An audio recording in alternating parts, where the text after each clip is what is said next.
not give a gift to each other for almost 7 years. Yeah. There was no flowers, no dress, nothing. All that expectation was also not there because the entire focus, the finances was to make this work. It was very mission oriented. Hello, everyone. So, we are a country obsessed with certainty and security.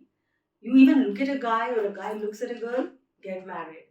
And here we have Aastha and Varun with us in a happy, fun, living relationship since the last 12 years.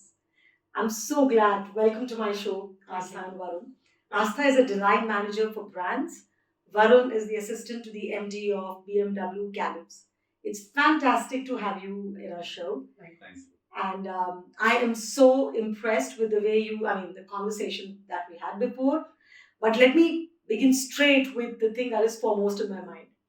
So, Varun, when you guys were dating, how did you even bring up the question of live-in and nothing else? How did that happen?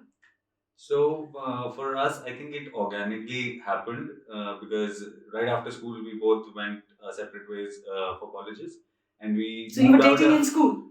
Yes, we started dating right when our exams ended. Like the final exam that we had given, that was our deadline day. We knew that we were dating, but it was not official. But yes, on the final day we made it official, and then when we went our separate ways to colleges, we were living outside our own homes. So it came as naturally because knowing together, being together with each other for so long, and having that comfort. So we genuinely decided to live together, and it just organically happened that I never wanted to go and live in a hostel. So I was on the lookout for a So place you're in of the my same own. city. Both of you were in the same city doing No, we were not. She was in Delhi, I was in Bombay, and yeah, we used to do to and fro. So she had an apartment in Delhi, I had my own apartment in Bombay. So for the initial 3 years, it was a shuttle between Bombay and Delhi, like that. And after college, she moved to Bombay for her job, and that's when we started actually properly living together in Bombay. So yeah, that's pretty much about it. So you didn't really tell her that, okay, I love you and let's move in. No. All of that happened Organically. organically. Like I think as a couple, we've gone through all the phases of a relationship that two people can possibly share. Okay. Yeah, so we were friends, we were enemies, we were, okay, more than friends, yet not dating, and then eventually, yeah, of course, dating. And now you're parents to each other. Parents, Parents to couples, each other. parents, Okay, everything, yeah. all of it. Maternal and paternal. It's just that we don't have a tag of marriage yet, but yes, all of it. So combined. Oh, I'm going to come to With that. it. Aastha, Indian moms. I mean, did she not say, what are you doing, beta? Did that ever happen? No, I think, to be fair, I was a headstrong kid, I think, and also very clear about my choices. And generally, I think I had done enough rebellion at home to put my foot down that I'm 21 and now I'm going to make my own decision. And the other thing was, I think my parents would any day exchange me for Varun. Because they would have happily said, yeah, this kid is better than me.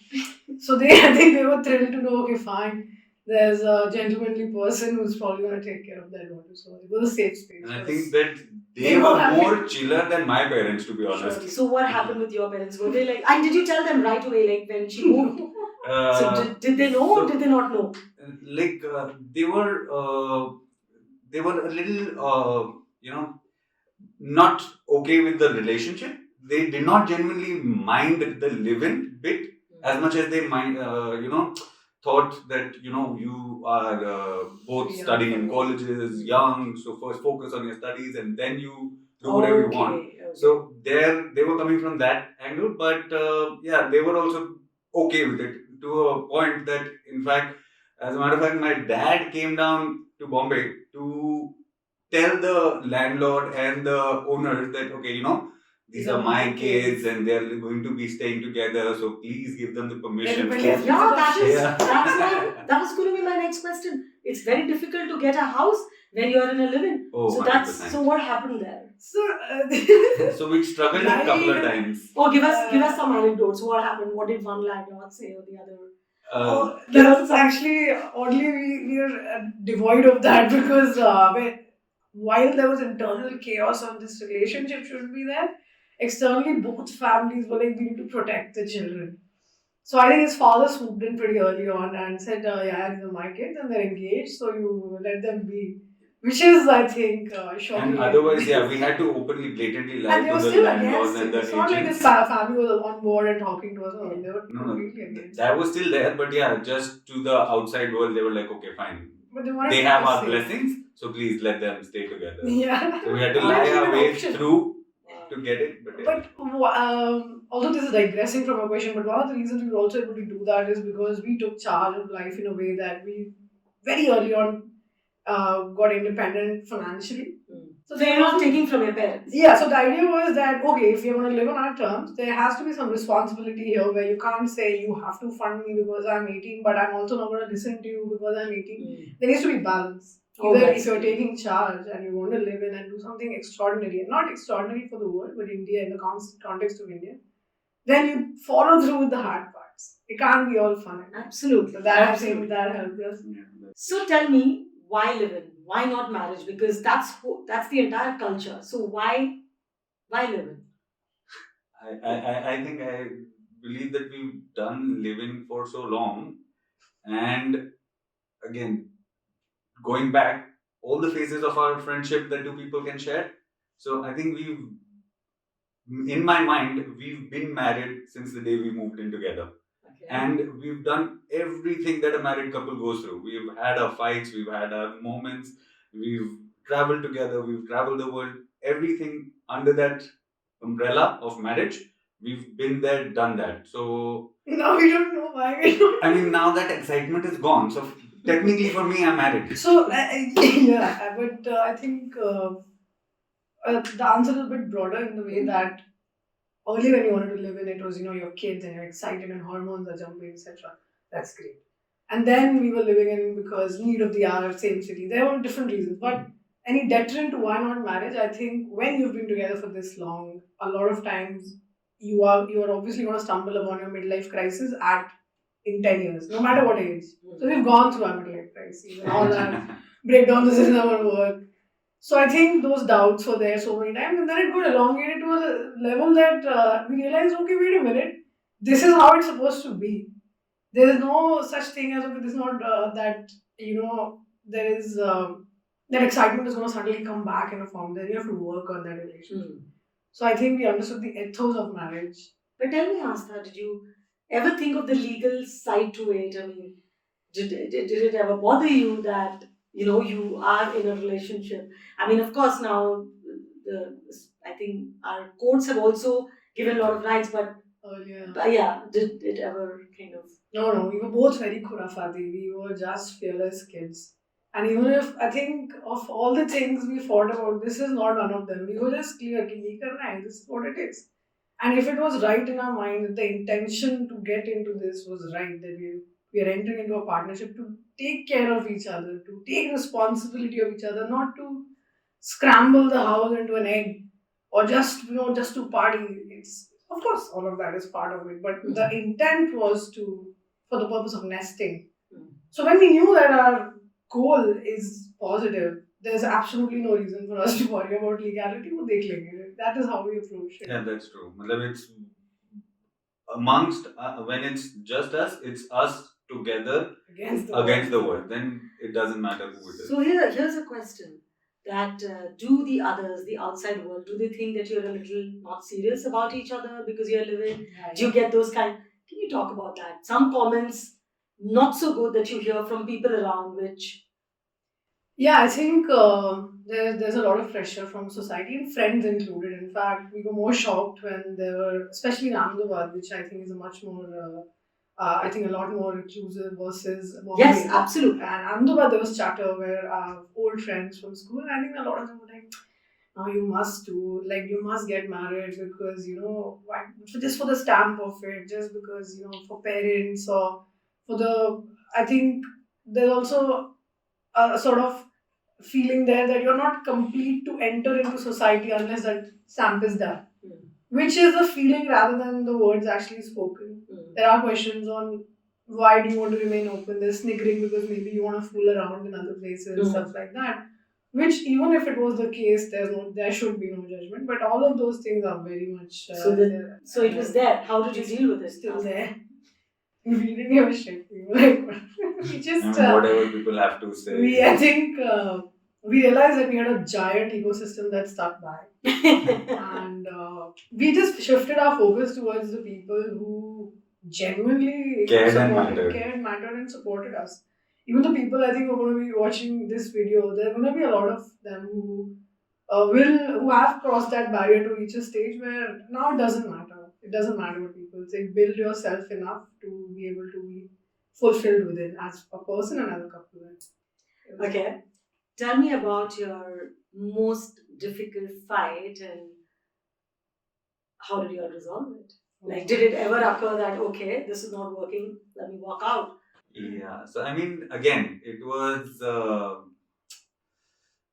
a long time brewing inside. We've tried to push it down and try to resolve it for a long time, but some conflict. we had a conflict, and then eventually after threw a pans point, and pots at each other. It got that our bai and our friend was separating us. We've gone through that. We've gone through that. Yes. All right, and but we just stopped, looked at each other, and like started crying because we were embarrassed about who we had become in this process. How it happens is when you are in long-term relationships, whether it's a marriage or a partnership, there is always going to, and people who are responsible, they are going to keep, I think, internalizing things for the sake of your partner. But it doesn't always work. It crashes. The system just crashes one day. So what do you mean by you internalize things for the sake of your partner? Could you expand a little on that? For example, I might be suffering at work, and then he might need to go away, or vice versa, or I need to go away, or there are some habits that we're not happy with each other, etc. But your partner is going through something hard, so you're taking a step back and calming yourself, which is a great exercise. We must practice. Oh, but if it continues to happen for a long time, it could be circumstantial that the circumstances have deteriorated so much around you that the system has just crashed. And building inside you. And it's not his fault. That's actually a fantastic point. And then eventually a point comes when everything tips over. Everything tips over and your friend is separating you and he's like standing like, guys, look at yourself. And our hair is like little kids and I just sat and instantly I think I apologized to you. Yeah, you apologized to me and we decided to separate for the sake of sanity. For the sanity, we knew that so you all lived separately. COVID happened. So then COVID happened, yeah. Oh, so you all were in different cities. We came to Ahmedabad. We came to Ahmedabad during COVID, so we were living in separate places. But how long was that? About a year. Exactly a year. A year, but the thing is that living separately was, I think, maybe about 6 months. But within this 6 months, also there were bits and there were times when we were talking to each other. But living separately. You guys didn't date other people or thought of dating. We did think about it, couldn't go through with it. Yeah, in fact, that's a different story. I have a different Bonobology. Okay. That's going to be another. So the separation actually helped. So what happened? No, a lot. So what happened when you separated? How did it contribute positively? If you could talk about that aspect. Sorry, I'm getting I think restless to answer this question because it's a beautiful question. I think when I sat down on the edge of the bed and apologized for my behavior and he apologized, we both are crying. After we have done all this, for reasons we don't remember. When we went for a ride and we both discussed and we said that the reason we got together was because we were best of friends and we had ultimate respect for each other. The other things come and go, you fight about Rajma and Chole daily, doesn't matter. But the respect for either of us, and it's not, for us, there's absolute equality in terms of respect. There's no such thing as ye tu bol sakta hai, main nahi bol sakta. All of that is shit. That has happened. We've gone through it and fixed ourselves. But I think we had that conversation that we lost respect. So when we did decide to probably rebuild, which I said is a different story, we said let's start with first being friends. Again, let's find respect for each other in a format where there's no discussion on you're less than me or I'm less than you or you're not, you can't do it.